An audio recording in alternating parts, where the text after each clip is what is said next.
Thank you, John. Hi, everybody. Welcome once again. So everybody hears me, right? So I'm Kurt. I am a psychologist and person-centered and EFT therapist based in Antwerp, Belgium. And on behalf of the organizing committee, which is Mick Cooper, Shari Geller, Genevieve Ricks, and Lou Cooper, I was given the honor to say some words at the beginning of this lecture. I want to welcome you all on this fourth Melissa Harte Memorial Lecture. I'd like to say some things about her, and it's a real privilege to do so. I could easily list her merits for our profession, for client-centered therapy and emotion-focused therapy in particular, because of course she was the first lady of emotion-focused therapy in Melbourne, Australia, and has trained dozens of psychotherapists and counselors in EFT. Her special powers for me were the development of the expanded focusing task to work on emotional wounds and trauma. And she has described this so finely and in detail in her 2019 book, Processing Emotional Pain. I've known Melissa for a long time. I saw her the first time at my first international person-centered conference in Potsdam in 2006. And I must confess to you, it was not love at first sight. I thought she was loud, she was over-enthusiastic and over-excited.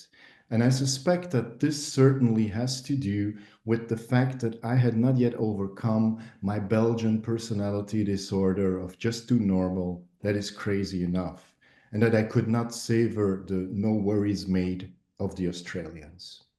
In 2019, I met her again, this time in Warsaw, where we were both speakers at the European Congress of the PCE, and Mick Cooper introduced us. And I thought, wow, that Melissa, she has something to tell and she has something to teach me, because for me, she was kind of the missing link between focusing-oriented therapy and emotion-focused therapy. And she became my supervisor from 2019 until her untimely death. And soon we made a deep connection.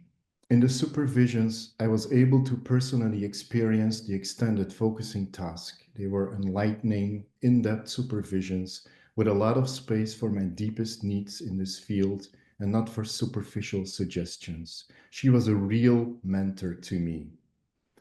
Melissa, I still miss you passionately. You were not only a supervisor, but a colleague, a friend, and I'm glad that we organized these lectures as a tribute to your everlasting presence in our lives and that of the person-centered community.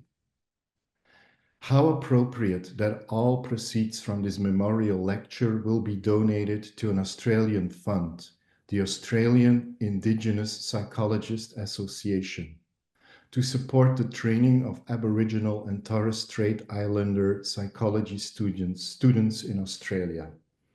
Tony Kiesler is the CEO of the Australia Indigenous Psychologists Association and has agreed to say something on behalf of this organization. So I pass the mic on to you, Mr. Kiesler. So good morning, everybody. As mentioned, I'm Tony Kiesler. I'm the inaugural CEO of the Australian Indigenous Psychologists Association. But before I tell you a bit more about our organisation, it's tradition in Australia to acknowledge the traditional custodians. So I'll start by acknowledging the Gundungurra people, the traditional owners of the land on which I reside, which is about halfway between Sydney and Canberra, and pay my respects to elders past, present, and future, and acknowledge their continuing connection to country for thousands of years here in Australia. I'll also extend that welcome and acknowledgement to traditional owners on the lands where you reside, whether that be in Australia or across the globe, if that's relevant or not, depending on your situation. I am myself an Aranda man, so traditional owners of Alice Springs in Australia's Central Desert. I'm here to tell you a little bit about AIPA as a bit of a quick introduction and as a thanks to the generous support that you're providing by attending here today. So AIPA is dedicated to strengthening the social and emotional well-being of Aboriginal and Torres Strait Islander peoples. We are in Australia what's called a national peak organisation, which is one of a number of Aboriginal organisations representing different parts or sectors of the Aboriginal community. And in our case, we represent Aboriginal and Torres Strait Islander psychologists.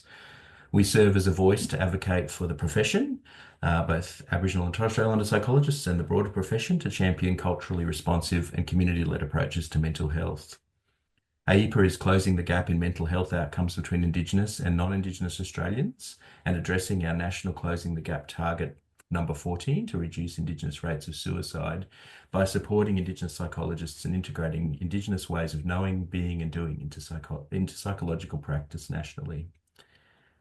Through our advocacy, education and collaboration, we are striving for a future where Indigenous communities have access to culturally competent and empowering psychological support. And it is with pleasure that I can present on AIPA here today, and thank you all for your generous support and involvement of AIPA in this lecture. So I will pass back thank you very much for having us. Thank you, Tony. I am very happy that we could persuade Dr. Mick Cooper to do this fourth lecture on Melissa's behalf, especially since Melissa was a great fan of his work and they were friends. I remember being at the PCE conference in 2019 in Warsaw when Mick was introducing us, and we got to talk a little bit. And she called him, and I quote, the naughty one of the person-centered community. And I could not agree more with her. And how to introduce Dr. Mick Cooper? He's a globally recognized author, trainer, and consultant in the fields of humanistic, existential, person-centered, and pluralistic therapies. He's also professor of counseling psychology at the University of Roehampton. Mick writes articles and books like Other People Eat Ice Creams, a lot and always. For me, his most outstanding books are Existential Therapies, Working at Relational Depth in Counseling and Psychotherapy, Existential Psychotherapy and Counseling, Contributions to a Pluralistic Practice, and of course, his latest, Psychology at the Heart of Social Change, Developing a Progressive Vision for Society. This last one is my personal favorite, and I remember when I finished it, I sent him a video message praising him for this work, which so beautifully shows us how psychology can contribute to a progressive society. We need to get out of the narrow confines of our therapy room and into some social action. I think the world now more than ever is in need of this work. Apart from this, I just have to say that Mick is a nice person. Although he wants me to say he was a pain when he used to stay with me in Antwerp when we invited him over to do existential therapy courses. He is not a pain, unless he makes fun of my mustache, but then I just ignore him. Tonight, or this morning, or afternoon for some of you, he will tell us more about how to use some of the ideas of psychology to build a better and more just society. We are glad he took the time to do this for us and Melissa. After the presentation, we will make some time for an open dialogue, and this will be facilitated by Lou Cooper. Please put your questions in the chat for her or ask directly. Thank you for being here. Thank you, Kerr. That's I think that's the loveliest introduction I've ever had. You did say I was a complete pain in the arse, so I'm pleased to hear that you've changed that now. It's a real honor to be asked to do this talk, and I guess, you know, it is a really bittersweet experience. I think like others who knew Melissa, I was just so fond of her. She was a lovely woman. I guess a lot of you probably didn't know her, but she was so warm and welcoming and really embodied for many of us the spirit of person-centered experiential therapies. I remember being in Melbourne with her when I'd gone over there, and she kind of took me under her wing and took me around, and we walked and we talked, and then she came to visit me in Brighton, and we talked and we spent time. We got fish and chips, and I think the last time that Kerr was mentioning I saw her was in Warsaw, when we went to find the Jewish ghetto wall, and we talked together, and she told me about being unwell, but she still had so much hope and positivity, and she was a really special person. But I just remember with so much fondness, like I think we all do. I wanted to prepare something new for this talk. I'm slightly nervous about it because it's kind of thoughts that are in formation. And I wanted to present mainly without slides. I normally do a kind of death by PowerPoint, but I've got a few slides, but I mainly wanted to just talk directly and kind of think as I'm talking about the relationship between person-centered and social justice and how I see them coming together, and also how I see them not coming together in some ways. There's going to be some overlap, and there's a number of people who have talked about and written about this before. People like Gillian Proctor have written about power, and Colin Lago's work on diversity and difference.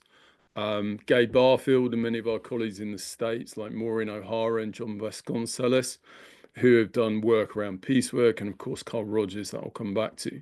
There's also some great work like colleagues like Emma Tickle up in Nottingham, who's really taking forward the piecework and doing some amazing work up there. So there's going to be some overlap in what I'm saying, but I hope to present something that kind of coherent and links in with some of the other perspectives. And there's so many people who have really contributed to my thinking here. People like John McLeod, Pete Sanders, somebody else I think many of us miss so much, Nicola Blunden, who's here today, colleagues in the Therapy and Social Change Network, my partner Julie, who's been so informative and helped me think and talk through some of these issues. And also many thanks to Tony for that lovely welcome, to Kurt, and to the organising group for this Melissa Harte lecture.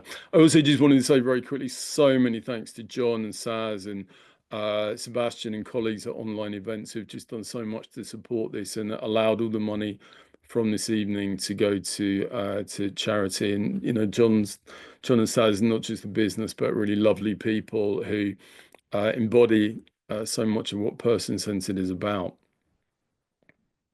Just to say, I guess, some personal background, really. I guess for me, the question of social justice has really been one that's been so important to me throughout my life, really. I came from a family, my parents were members of the Communist Party. It was a Highgate Communist Party. If people know where Highgate is in North London, it's a fairly affluent area. So there was some irony in having these Communist Party meetings in these very plush living rooms in Highgate. But my dad, both of them were immigrants from Eastern Europe, Jewish immigrants who'd experienced through their families a lot of, I guess, what we call now intergenerational trauma and oppression. And for my dad, he came from quite a religious Jewish background, but then became very involved in the Communist Party in the 20s and 30s. It was really a driving force for him in his life around social justice, and he developed a film company that had social justice ethics at his heart. And he really, for me and my sisters, I guess inculcated the idea that to try and make a positive difference to the world was something that was a sense of meaning. And I guess for me, that's always a kind of meaning that I've carried through in my life. Kurt was mentioning about the book that I've recently done, and I just wanted to share. This is the cover, which is about psychology at the heart of social change, which is a book about trying to. Well, I'll talk a bit about it, but is about trying to show how person-centered psychological ideas can contribute to a broader and a wider understanding of what social change possibilities might be in a better world. But it's something that I believe really passionately in. And also something else that I've been working a lot on recently with John and others is developing a therapy and social change network, which people are very welcome to find out more about. Maybe John, you can post the link to task in there, where we've had really exciting group of colleagues and conferences thinking about the relationship between social change and therapy, both in terms of, I guess, what therapy can contribute to social change, but also the other side about how we bring more social justice and social ideas into the therapy room. So just to start, I guess a reminder, what do we mean by social justice? If you ask, as my kids describe my new girlfriend, which is ChatGPT, would say that social justice is the fair and equitable distribution of resources, opportunities, and privileges within a society. ensuring that all individuals, regardless of race, gender, socioeconomic status, or other characteristics, have equal access to rights and opportunities. So social justice is fundamentally about fairness, equity, about people having equal opportunities. And although in many ways, if you go back into the history of the person-centered approach, it didn't evolve as a social justice approach. It evolved with Rogers as a clinical approach and as a way of helping families and young people and adults to realize and to find greater well-being and to thrive. I think it really has a concept of fairness at its core. In the person-centered approach, right at the heart of the approach is the idea that the therapist isn't somebody who's better than the client, but trusts the client, sees them as a agentic, responsible human being, essentially somebody who is like us. And I think that's one of the, in many ways, unique qualities of the person-centered approach that I'll come back to. And also, I think in many ways, is a kind of ethic, maybe not explicitly, but is implicit, is the ethic that is what draws so many people to the person-centered approach. Because I think, like me, when they read Rogers and when they hear about person-centered therapy, they love this idea that the therapist, rather than being an expert in the client's life, rather than being the person who comes in and says, right, I know what you need to do, you do this, this, and this, and this, and that will sort you out, is actually someone who listens to the client, listens carefully, trusts, and appreciates the wisdom of the client. And I think that's about equality. There's a principle there of I'm not better than you, that you and I, we have a shared humanity that defines who we are and defines what the person-centered approach is. So, but what I want to argue in this talk is that the person-centered approach has a real contribution to make to social justice thinking. But at the same time, I want to argue that there are also ways in which maybe the person-centered approach is limited, and that if we want to develop a really strongly social justice-based outlook, perspective, then maybe there's more that we need to take into the person-centered approach. And a synergy between person-centered and social justice thinking has the potential, I think, to create something that could be so special and so powerful and so badly needed, I guess, in the world today. So why might the person-centered approach, thinking of Rogers and the work since him, have so much to contribute to social justice? Well, I think what I talk about and what I was just referring there to is that what the person-centered approach introduces is this idea of what I've called in my most recent book, psychological equality. And it's not just kind of seeing the other as equal in terms of how they might be or how they could be, someone who could reach a potential in the way that, you know, we might see ourselves as doing. But in the concepts of congruence, in the concepts of authenticity, the person-centered approach sees the other as having in their very core, in the very essence of their being, of being somebody who is equal worth, equal value to us. It's an acceptance in their genuine, authentic being. And I think that really deep, powerful acceptance is something that many social justice progressive perspectives today don't always have. That they sometimes have a kind of notion of equality, they have a notion of fairness, but often it's a fairness at the social and at the economic level, rather than also that fairness, that understanding, that depth of equality as one human being to another. I think in many ways, social justice perspectives, Labour perspectives, Green perspectives can sometimes really move into a politics of what I call a politics of blame. And I'll talk more about that in a sec. Where those in power or those who disagree with us are seen as bad or malevolent, they become demonized.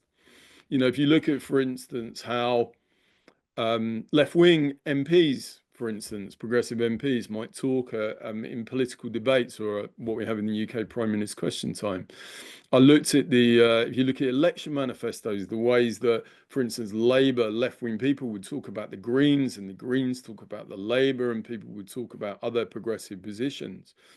Even somebody who has a slightly different view on something, rather than being seen as another fellow human being who is doing their best to articulate and put forward a viewpoint, is often demonized, is blamed, is criticized, is seen as fallible and even kind of malevolent in some ways, in ways that I think betray the very principles of what progressivism, what a social justice perspective can be, which is a really deep valuing of the other and who others are. I just wanted to read a bit just from the beginning of the book, really, to just expand on that a bit more. I think to deepen and advance progressive thinking and practice, we need to move from a politics of blame to a politics of understanding. And that's one in which even our political opponents are engaged with in empathic, valuing and caring ways. And that's where I think the person-centered approach with its unconditional positive regard, empathy, congruence has so much to offer. Michael Lerner, whose work is really interesting, argues for something similar when he talks about a stance of revolutionary love.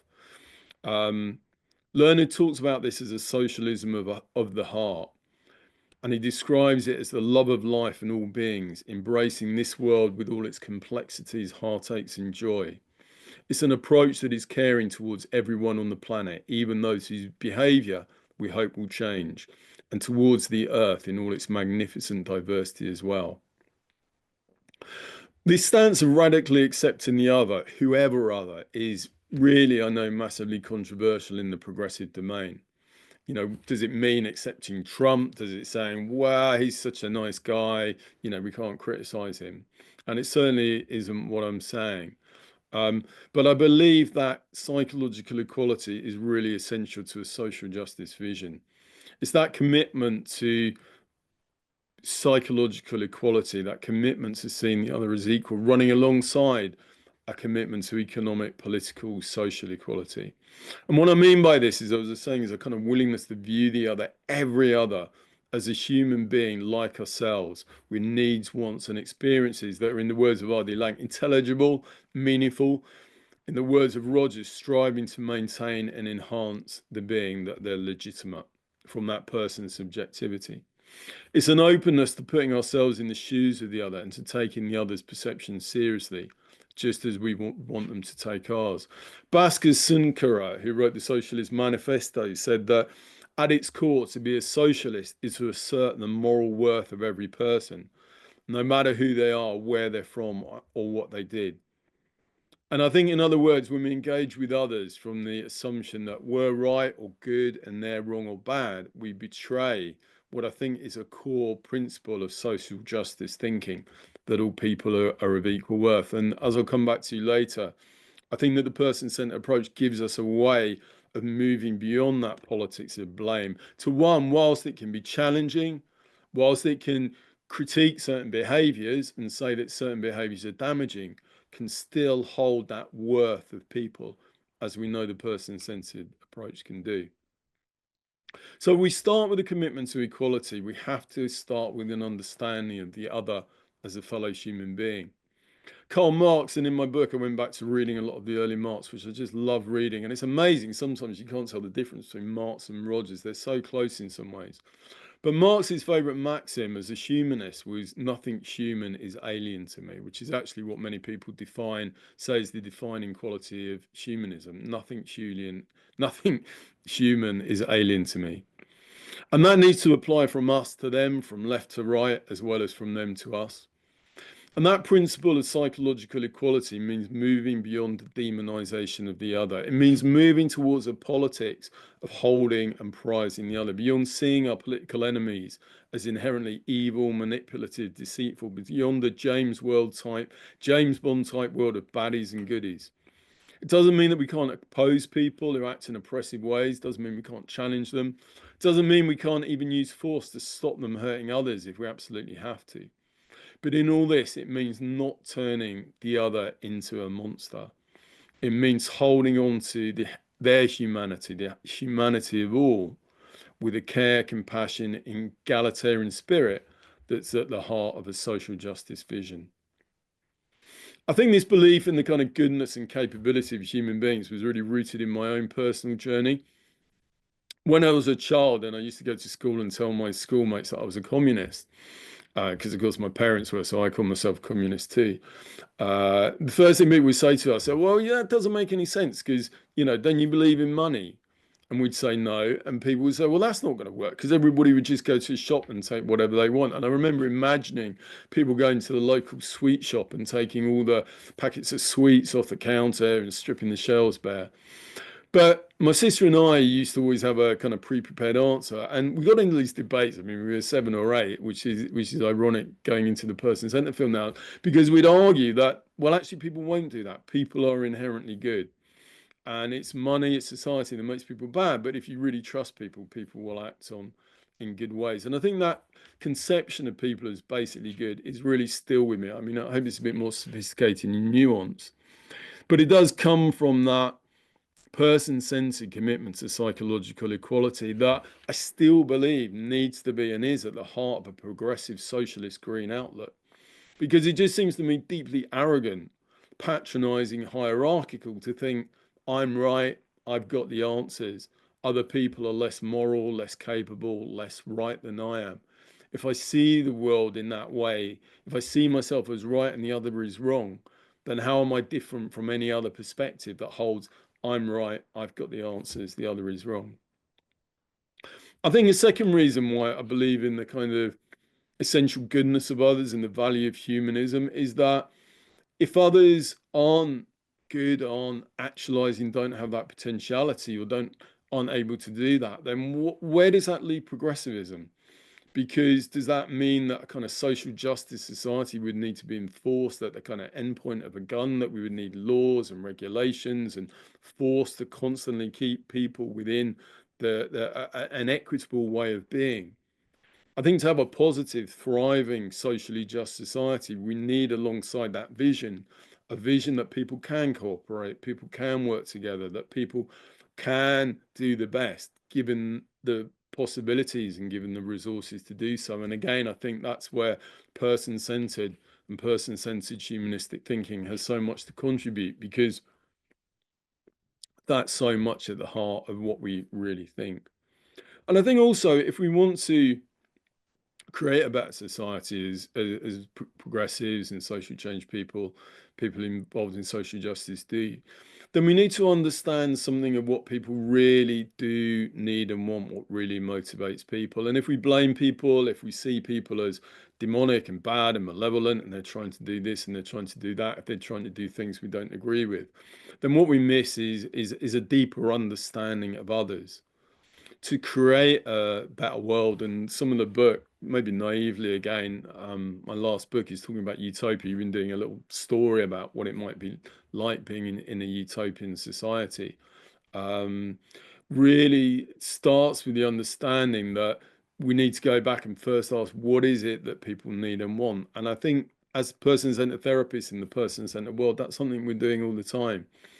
Understanding people in terms of striving to grow, understanding people in my own work and many others in terms of that desire for relational depth and relationality with other people, striving, as in Rogers' theory, for self-esteem, striving for freedom, striving in the more existential work for meaning, that all these things, by sitting alongside people, empathizing with people, understanding people, we can come to understand what it is that all of us really need. I think something we learn as a therapist, that it's very rare that you sit with somebody, whether you work in person-centered or otherwise, and think, my God, this is just a really bad person. What you see rather is that sometimes people do damaging things, but because it comes about, they're striving for things which are ultimately about relationality, self-worth, but it becomes very distorted sometimes how they do that. So I think person-centered and a person-centered mentality, a person-centered attitude would allow those interested in social justice, those on the left, those working towards a more equitable society, to understand more about what it is that we want to share. There's some really interesting developments at the moment around well-being economics and the idea of establishing societies, and this has become more influential in places like New Zealand and in some of Scandinavia, where governments are thinking, rather than thinking how do we maximize GDP, they're thinking how do we maximize the well-being of a society. And some really interesting kind of calculations in terms of how they work out well-being, but it's all got to start from this question of what is it that people want? Where is it that people want to go to? And I think the person-centered approach has got some great answers for that. So I think in our experience as therapists, as many of us have seen in those person-centered, I'm sure people outside the person-centered field, what we see is not just, and it's not just a kind of belief that people are valued. I think, as I was saying before, I think we experience it.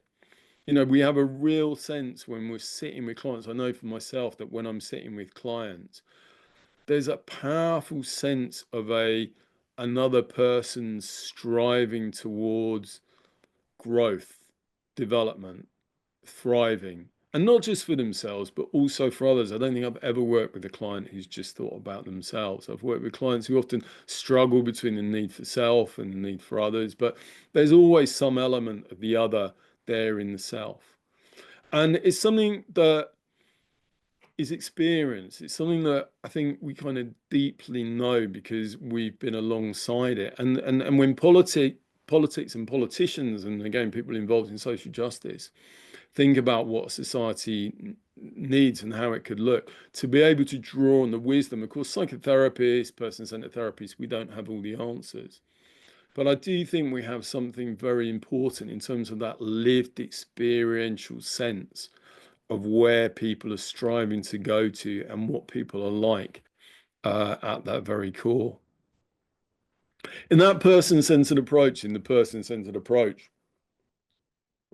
that kind of radical acceptance that we have there in the form of unconditional acceptance.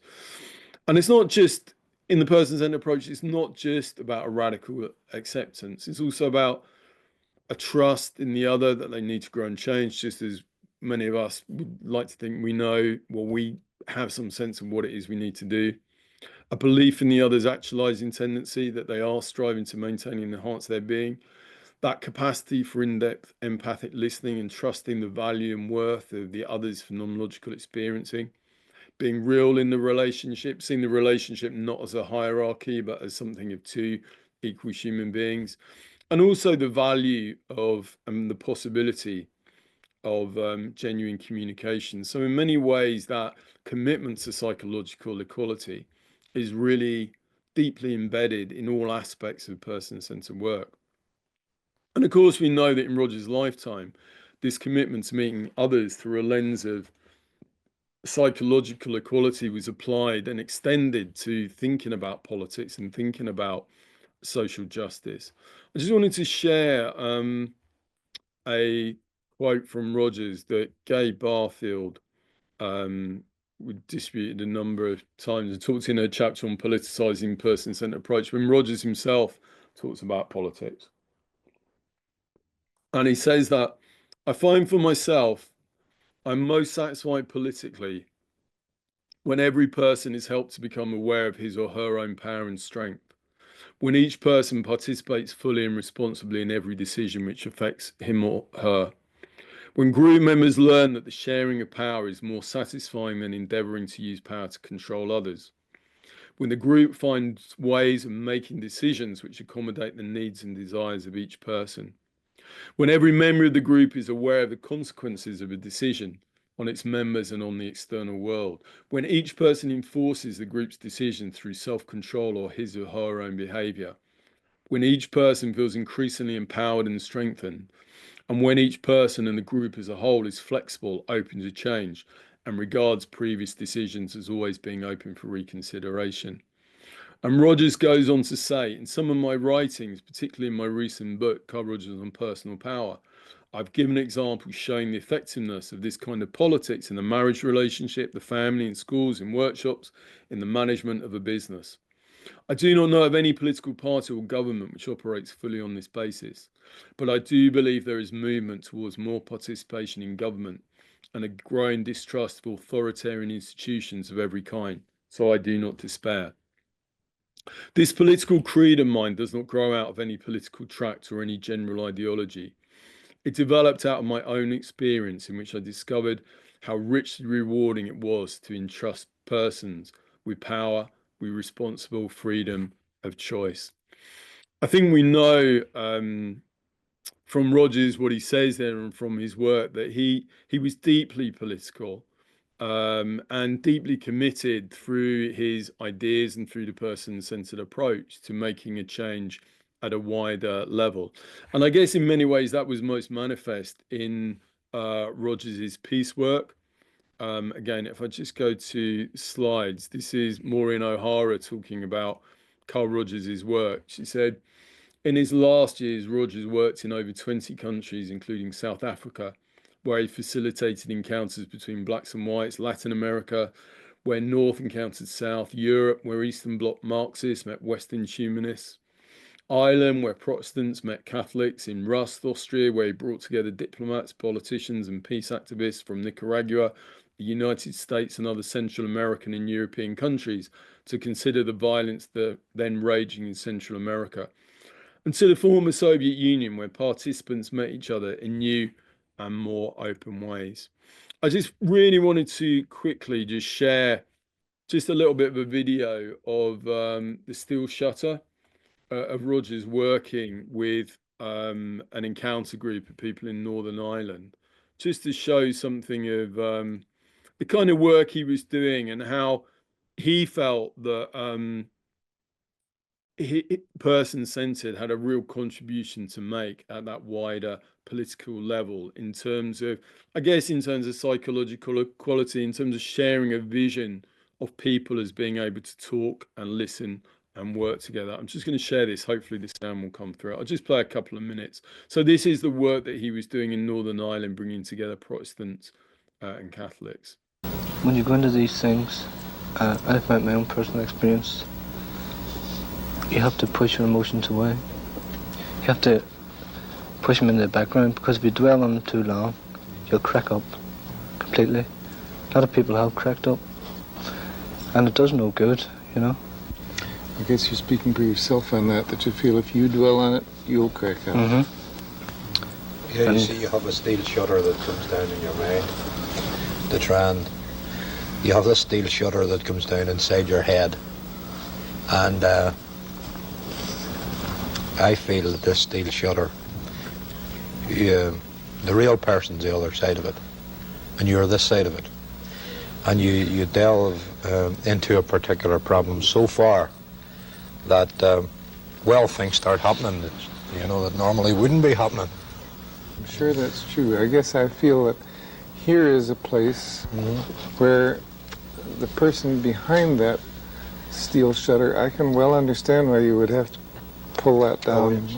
But here is a place where the person behind that shutter could be. This bar. So I'm just going to stop that there. What you see in that work with Rogers is really entering into the political sphere in such a, I think, unique, original, inspiring way in terms of bringing ideas of the intrinsic value of every person from every community together, and believing that people can hold that value of each other, and that through that communication they can find solutions. And I think that's something that continues to have, as I was saying, such a kind of contribution to make. And we see that in work continuing today. There's work from the Peace Project, people like Gabe Barfield, who have for many, many years been involved in that, Maria Contarini, the work that John's been doing with colleagues on Going Global, Maureen O'Hara in the States, and the leadership work that she's been doing, and senators in the US, like John Vasconcellos, who developed Rogers' ideas and brought that in, or tried to bring that in to the American political system.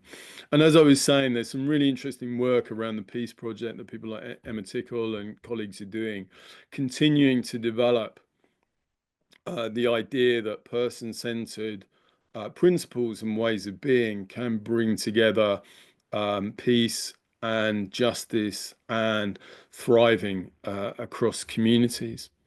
There's also been some really interesting work that is maybe we wouldn't call strictly person-centered, but has been very much inspired by Rogers. That's had a very wide social impact. So areas like nonviolent communication by Marshall Rosenberg, all about how we can communicate with others to avoid conflict by using I statements and owning our feelings rather than blaming the other, which very much comes out of the Rogerian tradition. Parent effectiveness training from Thomas Gordon. Also, a lot of the social and emotional literacy training in schools where they talk about training kids around, for instance, empathy. Has a lot of its roots in Rogerian work. And I think the person-centered approach paves the way. Just the last thing I wanted to say on this is that I think it paves the way for a new kind of politics, a new kind of progressive politics, a progressive politics that isn't about blame, that isn't about I'm right and you're wrong, but is the kind of progressive politics that perhaps could be about people who are progressives feeling that they should be taking the first step, that to think in a cooperative ways about putting ourselves out there and taking the risk of trusting and being open to others. A politics which is about accepting and valuing the others, as I was saying, whatever their beliefs, trying to understand where people from different views come from.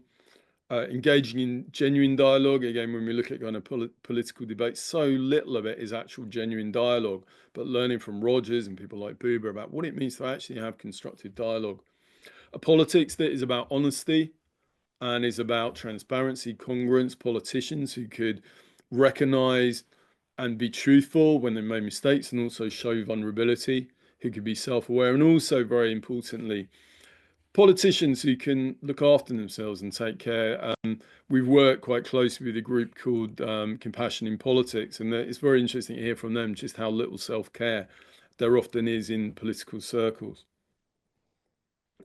But I wanted to go on and talk about, so I think the person-centered approach absolutely has a unique place in social justice, but I think that despite that, we also have to recognize that if we look at some of the contemporary movements, and if I think talking to my kids about the things that are the forefront of their minds, things like the trans rights movement, things like Black Lives Matters, other contemporary movements like Me Too, thinking and writing around intersectionality, and also with the rise of the far right across Europe and America and so many places and responses to that. I think the reality is we have to acknowledge is that the person-centered approach hasn't figured heavily in terms of both action and also in terms of our kind of thinking and ways that we've theorized and made sense of some of these issues, for instance, like around Black Lives Matters or trans rights. And that's not to say that people in the person-centered approach haven't been involved individually. I'm sure people have done really good work, but I think as a field, we've yet to find a way of effectively responding and leading in these areas, being in the forefront of some of the responses to those areas. And I think it's also true to say that in the therapy field, in the States, for instance, they talk about the cutting edge of therapy in many ways is the work around multicultural counseling, social justice approaches, which they talk about as a fourth and a fifth force. And they would actively see themselves as something that has moved on or moved away from this humanistic approach. Not to say that they'd entirely reject humanistic or CBT or psychodynamic approaches, but they clearly make a mark between social justice, multicultural approaches, and approaches like person-centered. And there's practices also like broaching, for instance, which in a multicultural therapy is about the therapist deliberately and intentionally bringing up issues around race, ethnicity, cultural domains that may relate to the client's presenting concern. Or advocacy, where the therapist is working alongside the client to help them with practical issues around, say, housing, or welfare, issues like that. But these aren't issues that have been theorized yet and worked into person-centered practice. And I think those in kind of multicultural and social justice practices, or perhaps at those edge, might even say that this is something opposed to more person-centered ways of working. So, we might look at that, we might say, well, there's a time for everything. And we might say that perhaps it's about people in the person-centered field. We're a small community. We're not particularly maybe social media savvy. But I think that we also need to ask ourselves, what is it about the person-centered approach and person-centered thinking that maybe means that we haven't been at the forefront of some of these developments, and that maybe are areas that we need to be open to? And I think for me, much of it comes down to the individualism and the kind of fundamental individualism, or what you might call liberalism, of person-centered thinking. And I think it's that individualism that makes it difficult to integrate into the approach understandings and then perhaps practices which take into account wider social factors, structures, and power dynamics, both in terms of what it means to be marginalized and be at the bottom of a power hierarchy, and also powerful, what it means to have power and what it means to be privileged.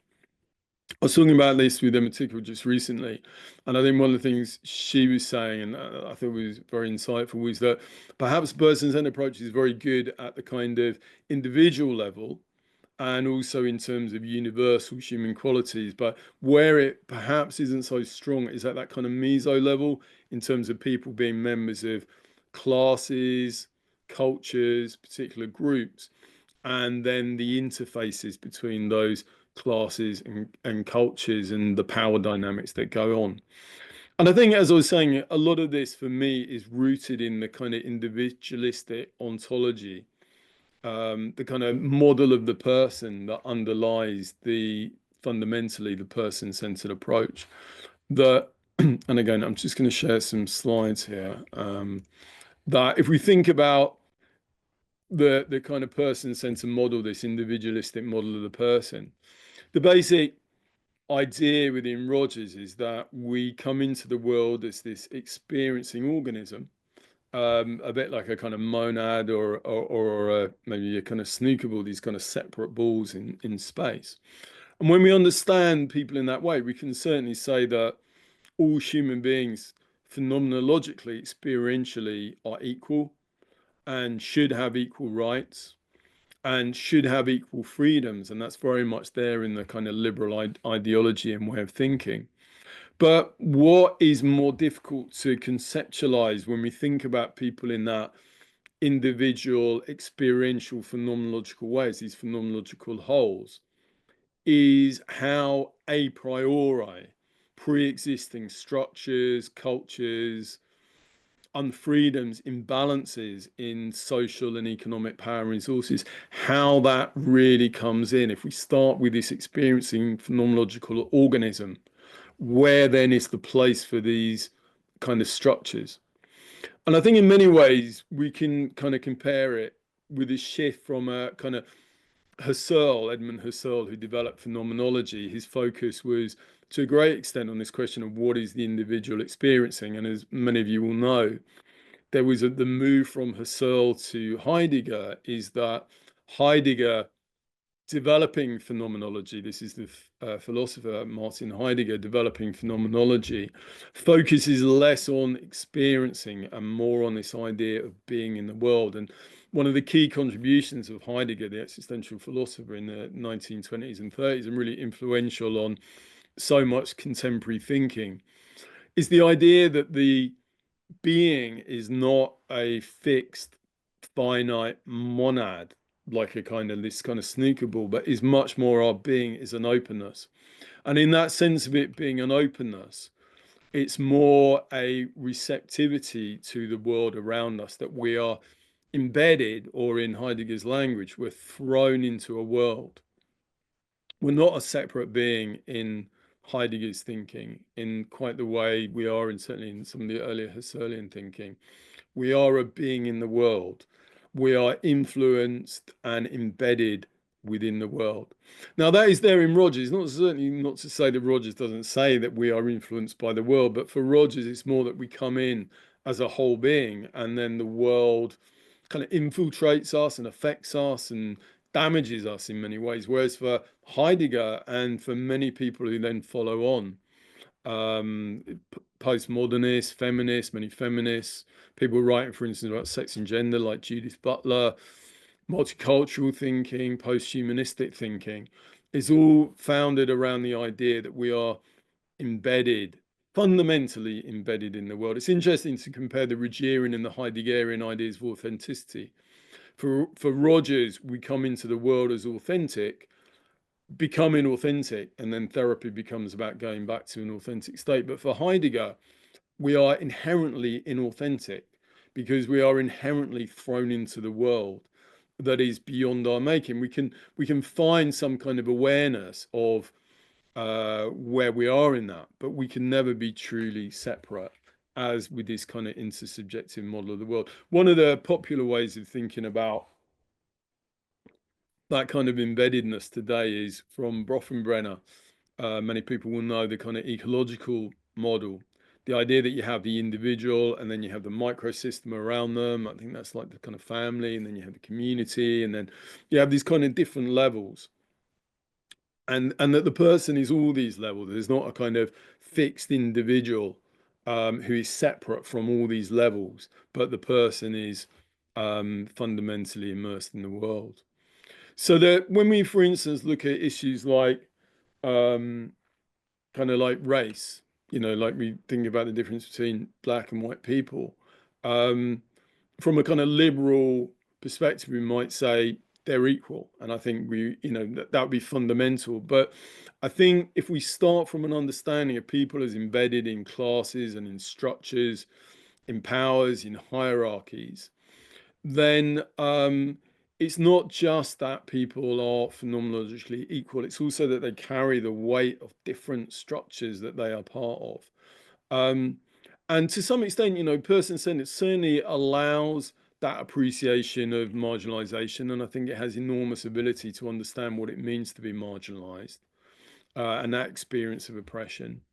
But what it perhaps lacks is that ability to understand the structural embeddedness of it, and how even if somebody, for instance, doesn't feel like, say, as a white person, I have a certain privilege, even though I might not feel privileged, that there is still a structural privilege that goes with that, that doesn't discount the fact that phenomenologically I may not feel privileged, and yet there is this kind of structural, economic, social privilege.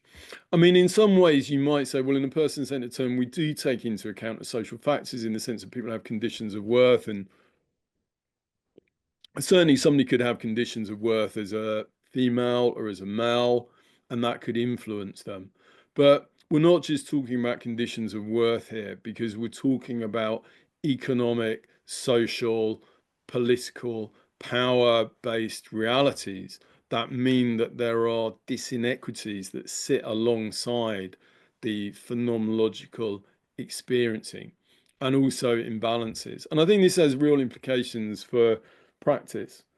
I mean, the kind of basis of in many ways, of the core conditions is the idea that if we can create an open space for someone, an unconditionally accepting space, then it allows them to express their authentic truth and to grow and enhance themselves in whichever way is right for them.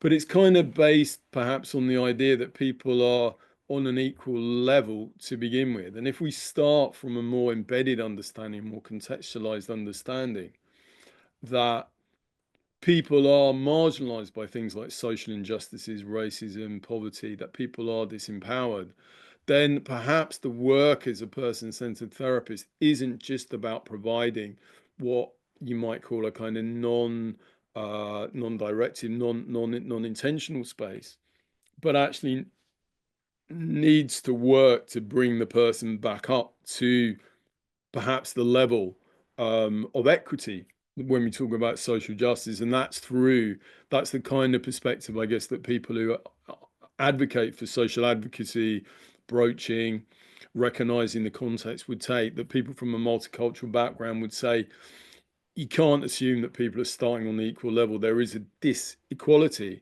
which means that interventions need to support people to come back onto the equal level. It's interesting if you, there's kind of been similar discussions around what happens in groups. There was a really interesting paper written by somebody, Friedman, around called The Tyranny of Structurelessness, talking about unstructured groups. And again, very central to the person-centered approach is often unstructured groups, on the basis that that allows everybody to have space to speak and it allows to create equality. But what she argues in The Tyranny of Structurelessness is actually, if you have unstructured groups, what comes to the fore is the pre-existing power structures. Elites, those in power, recreate those power structures in a vacuum, and therefore you need perhaps more active facilitation. You need maybe structures. You need leadership as a way of allowing and supporting equality to emerge. So I think the kind of limitations of the person, I mean, the strength of the person-centered approach is that ability to really hear deeply the phenomenological experiencing.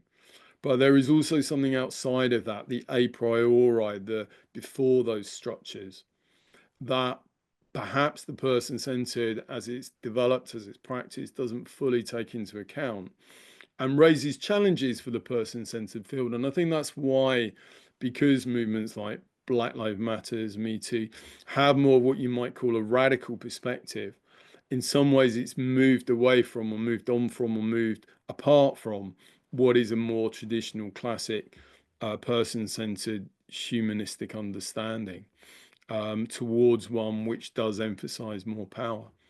I think the counterpoint to that, though, is that if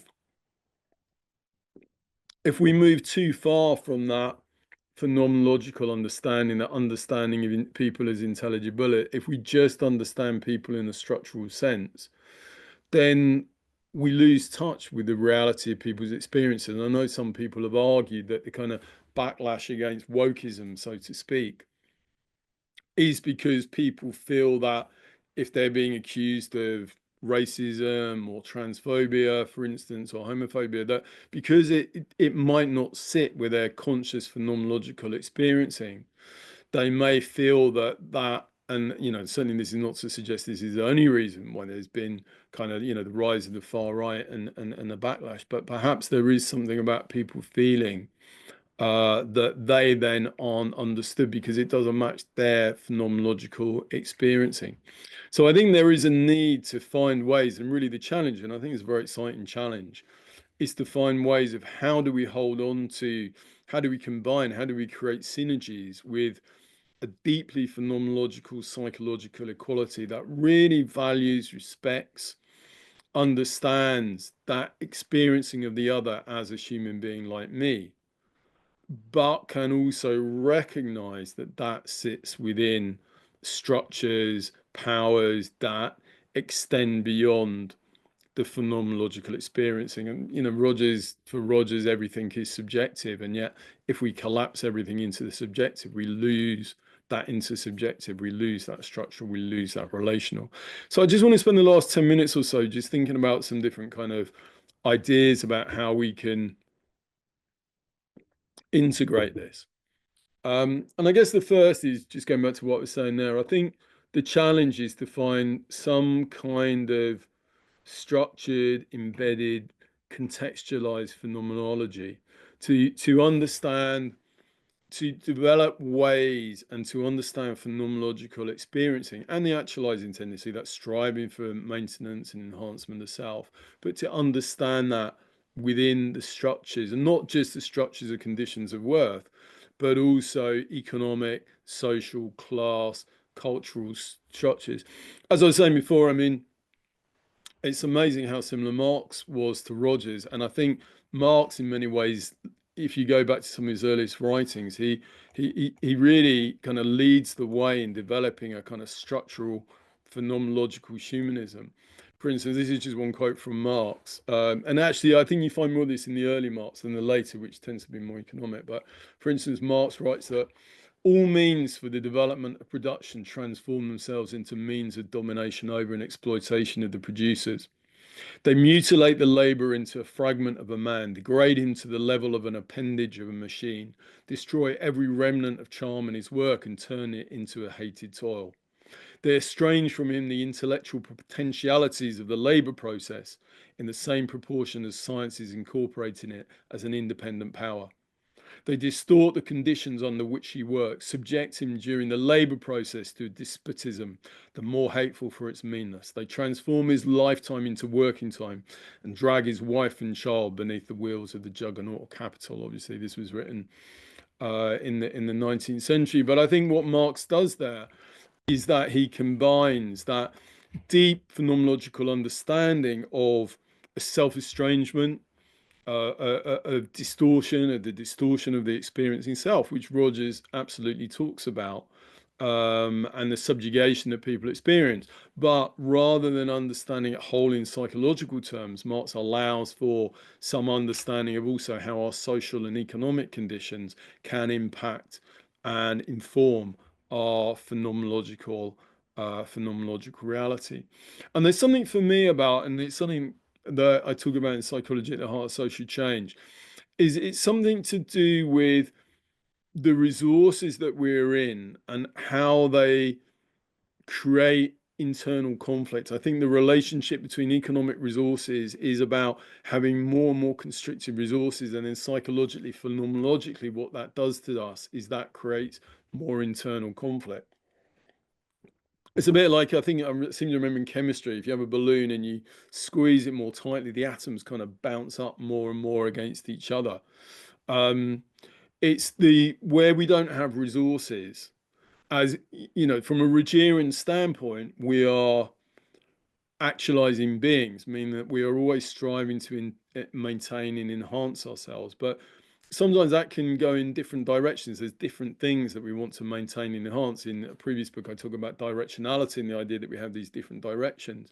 And as I think our resources become more and more limited, so we're more and more forced to fight against ourselves. And synergies and win-win solutions become more and more possible. And of course, Rogers's conflict between the desire for positive regard and the desire to actualize other parts of the self, say like our sexuality or our sense of identity, is one example of that, where in conditions where there's conditional, very strict conditional positive regard, then we have to kind of make choices about, do we actualize this or do we actualize this? And similarly, if we have limited economic resources, somebody who's in a very impoverished environment, it's not that they're not actualizing, it's not that they're not still striving to maintain and enhance themselves, but they are forced more to fight against themselves and make more and more difficult choices, because to have A means that they can't have any of B. If we had unlimited resources, we could have A and B and C and D and everything that we wanted to. But as those resources become more limited, so the internal conflicts become more and more and more. So I think that's one way of kind of, to develop some kind of contextualized phenomenology. And I think that can also help us understand something of, why is it? And I think something that the person-centered approach we need to try and understand and conceptualize better is, why is it that, Trump, why is it that people can behave and think in ways that can really do a lot of harm and damage to other people? Far right, being a very live example at the moment. Is that the actualizing tendency? Is Trump actualizing? I think one way of understanding that, again, is that idea of kind of like context, is that perhaps if we understand the actualizing tendencies operating always within a context, within a particular horizon, that rather than seeing, as Rogers tends to do, that everything ultimately leads up to this formative tendency, everything is ultimately for a kind of greater good, that if we understand that people are acting in relation to their particular circumstances, like somebody who's driving a car to work maybe when they don't need to, and actually that's causing damage to the planet, we can't say, well, that's not an expression of the actualizing tendency, because then we get into contradictions about, are we saying sometimes people don't actualize? But I think what we can say is that where somebody's kind of limited, and again, the more limited the resources, perhaps the more limited the horizon, the less far somebody can see right up to the kind of full effects, see the bigger picture. The more limited the horizons, the more somebody might just look at their local context and just think, well, I've got to get to work. It's really important to get to work. I'm stressed. So it is actualizing. It's a person striving to do their best in that circumstance. But because the resources are so limited, they can only see the very local context. One of the things I talk about in a couple of recent books is the idea of rogue goals. And rogue goals is the idea that we can kind of get caught up in goals. It's not that we're not actualizing, it's not that we're not directional, but we can get caught up in kind of lower level goals where we're aiming for things that might seem or might feel that they're maintaining and enhancing within the context, within the horizons that we can see.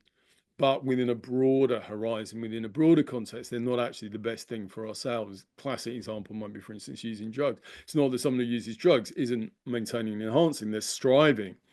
It's just that is then fighting against other things that are healthy and things that they want, like, for instance, good health.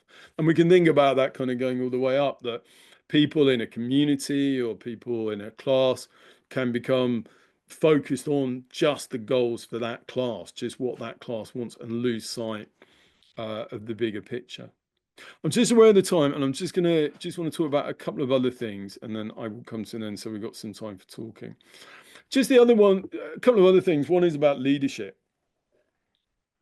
I think sometimes in the person-centered field, we can be a bit kind of wary or a bit cautious about leadership. I remember Pete Saunders always saying, don't trust the process, organize the process.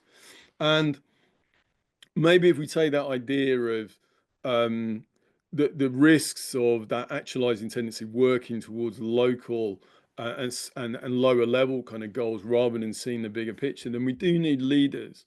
And we do, as a person-centered community, perhaps, rather than feeling that if we trust and allow things to happen, that there needs to be people who can be in those positions of leadership, who can coordinate between these different positions. I guess that ideally is the role that a leader can play. Not that they're making the decisions, not that they have the power, but they're able to coordinate between multiple perspectives and hold on to a kind of social justice and see that one person striving for getting what they want, okay, that might be actualizing, but actually that could then damage others. I think what I've seen in my life over the last few decades is just that there's such a desperate need for leadership, but particularly around these issues around social justice, particularly around the therapy world and the links between therapy and social justice. We've had people coming in, taking on leadership roles in such a supportive way of the community as a whole. And I think there's a real, people talk about servant leadership. And I think it's to the detriment of the person-centered approach if we don't see ourselves as having the potential to take on leadership roles and to be able to do that. I think there's also something about kind of nuance and understanding that if we combine structural perspectives with more phenomenological perspectives, things get pretty complex. In the multicultural approach, for instance, they talk about the way that people can hold positions of power and marginalization at the same time. That, for instance, as a white Jewish man, I have both privilege, but also that I'm marginalized in certain ways. And I guess some of the work we've done around pluralism, about trying to allow for heterogeneity, allowing for different perspectives, letting that tension, for instance, between class structures and community structures and psychological structures, and allowing the kind of a bit more of messiness, I think would be helpful. I think there's also something very exciting about seeing kind of parallels across different levels.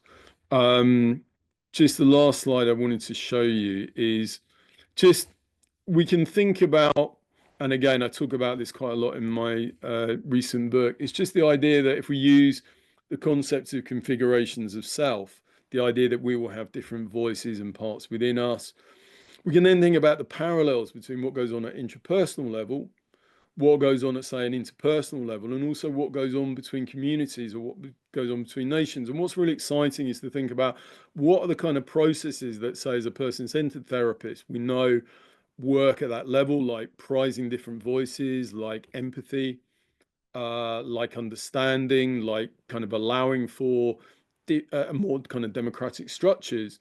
And we can think about how these processes of allowing and maximizing and good of benefit can operate across these different levels, so that we can learn from different levels. For instance, thinking about democracy, well, that's something we have a sense of is good at the international or within a nation. But then what does it mean to have a democratic internal structure? And I think just the very last thing is, the term person-centered, it's, is it the right term? I think that from kind of transhumanists who think about things like animals and the environment, will person-centered always mean a focus on the individual and be in tension with a social justice perspective? And if so, do we need to think about maybe other ways of articulating what we do? And also, I guess, thinking about, going back to what I was saying at the beginning, thinking about what is the kind of essence of what we call a person-centered approach. What is it really about? Is it a particular model of the person? Is it a particular ethic? Is it a particular set of values? I guess if we understand it as a set of values, then perhaps it will come closer to and have most potential to come closer to social justice perspective. So just to finish off, I hope I've conveyed in this talk that I think the person-centered approach brings a really unique insight into the world of social justice. And I think we've got so much to contribute. It's that trust in the intelligibility, the deep psychological equality of the other. But I also think at the same time that person-centered approach isn't a complete theory of social justice. And whether we think about, I guess we have some choices really as a community, as a field, about whether we do develop person-centered more on those kind of social justice lines, whether we see that as our core, and whether we think of that as being the kind of essence of what it means to be person-centered, or whether we see person-centered as a more of a kind of clinical practice that then can also contribute in some ways to the social justice dimension. But I think either way, there's enormous amount that we can think about and some very exciting interfaces. Thank you.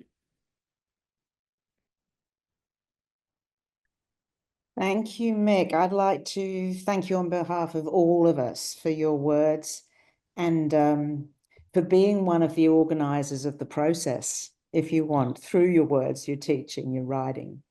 It was really fabulous. And I'd just like to say, I'm in Melbourne. I was a colleague of Melissa.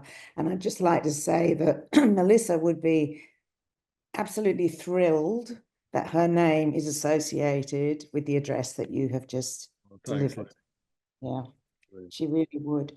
So you've raised lots of questions, and I encourage people to put their hands up, raise their digital hand if you have a question that you would like to ask Mick.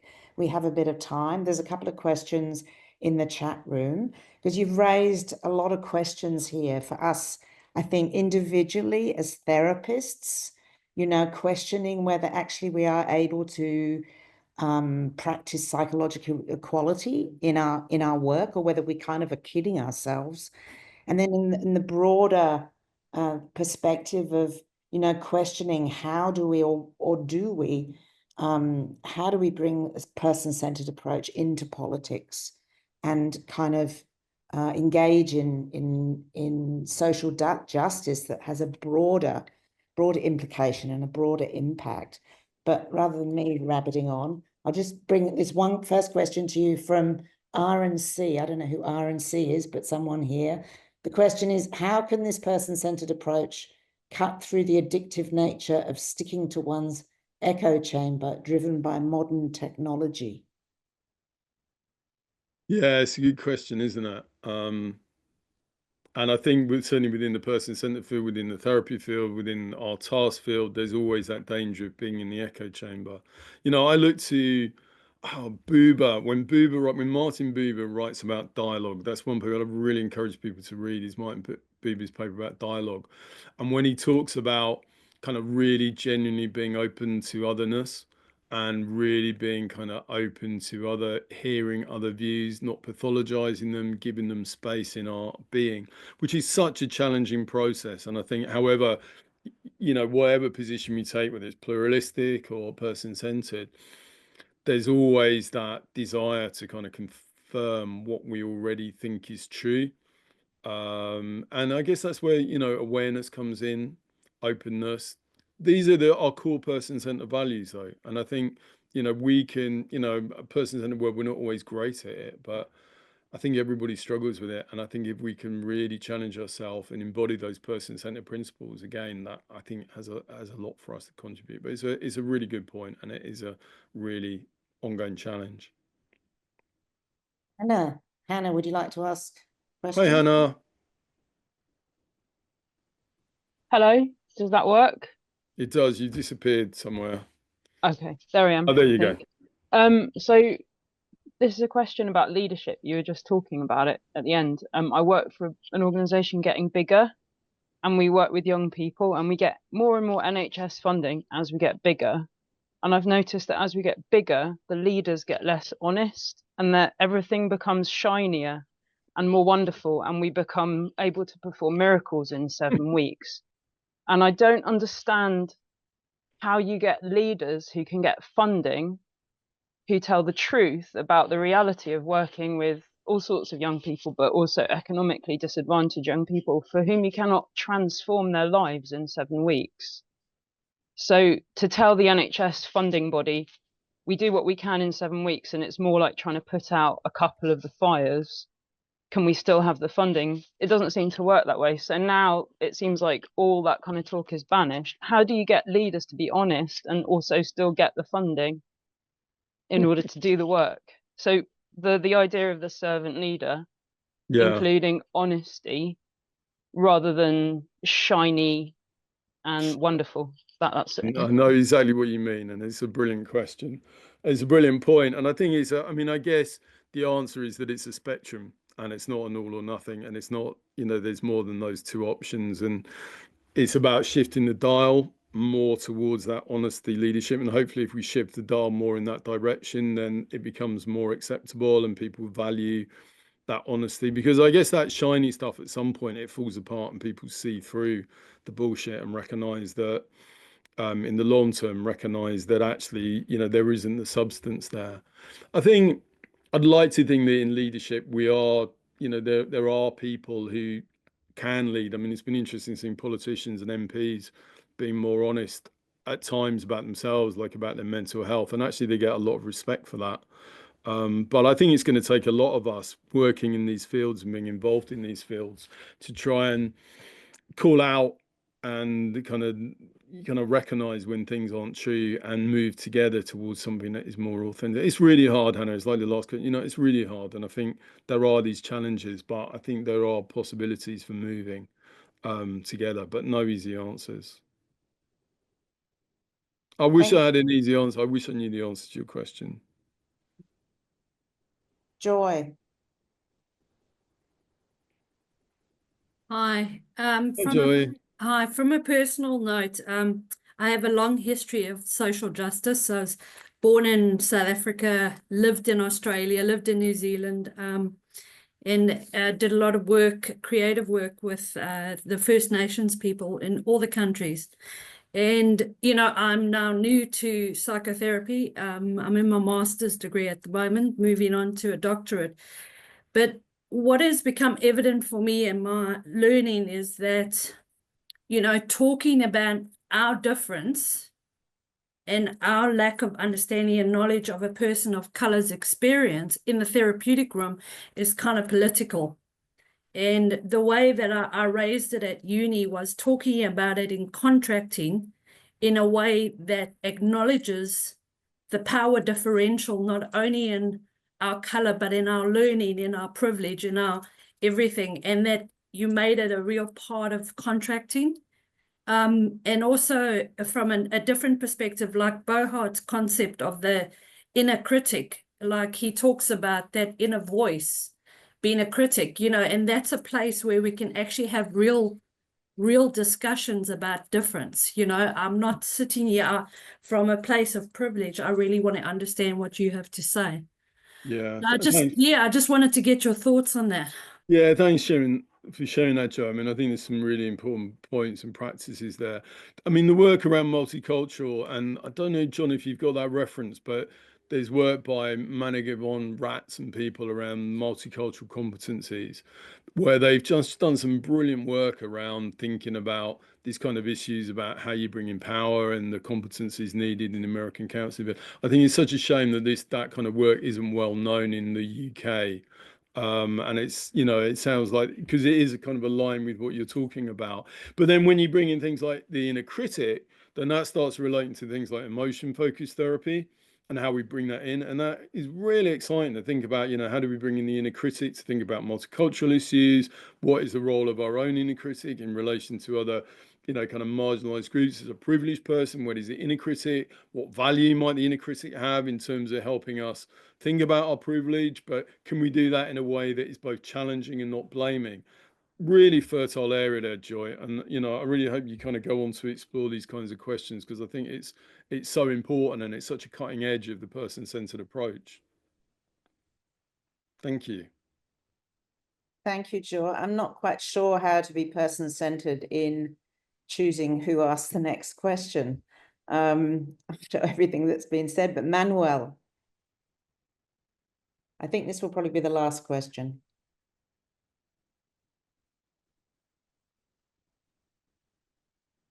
There now.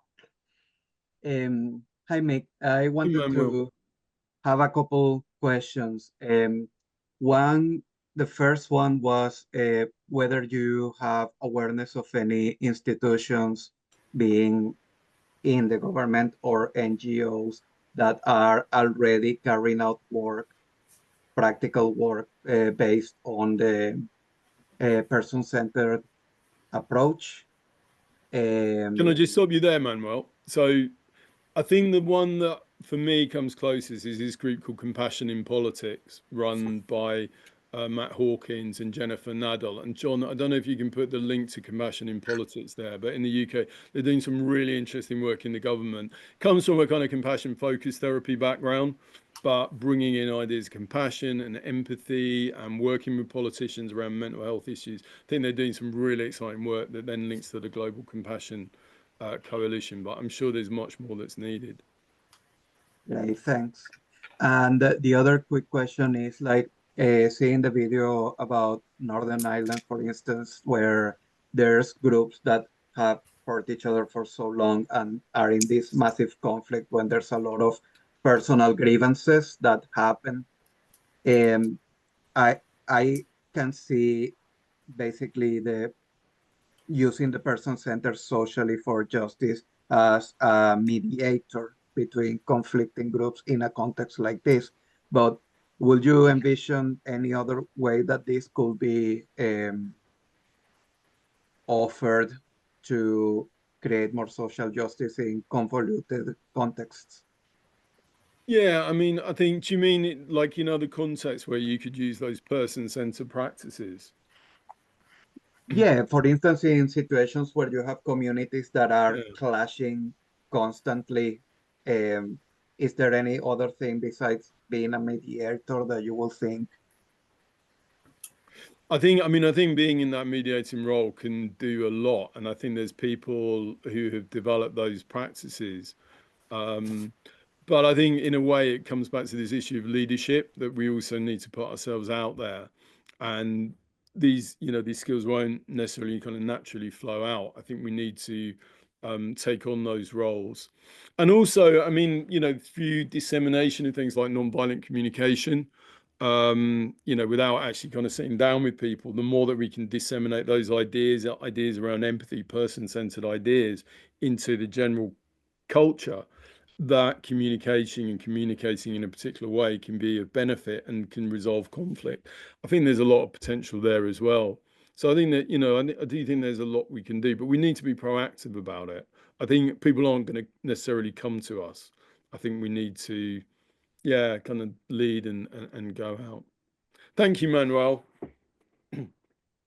And thank you, Mick, and thank you everyone for questions. I know there's questions we haven't got to. There's questions and suggestions in the chat room, so please do take a moment just to have a look at that.